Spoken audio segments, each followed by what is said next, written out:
முருகப்பெருமான் சூரபத்மனை சூரசம்ஹாரம் செஞ்சதுக்கு அப்புறம் தன்னோட கோபம் தனிய வந்து அமர்ந்த தலம் தான் திருத்தணிகை.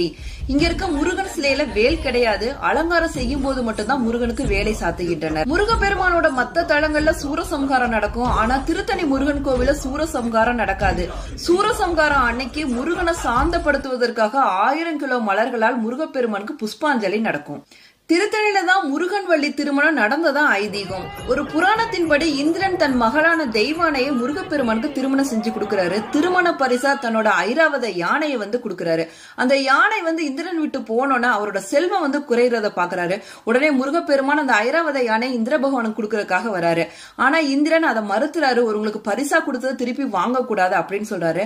ஆனா அதுக்கு பதிலா அந்த யானை வந்து என்னோட திசையை பார்த்தவாறு இருக்கட்டும் அப்படின்னு கேட்டுக்கிறாரு. அதனாலதான் பாத்தீங்கன்னா திருத்தணியில இருக்க யானை சிலை வந்து கிழக்கு திசை நோக்கி இருக்கும். கிழக்கு திசை வந்து இந்திரனுக்கு உகந்த திசை.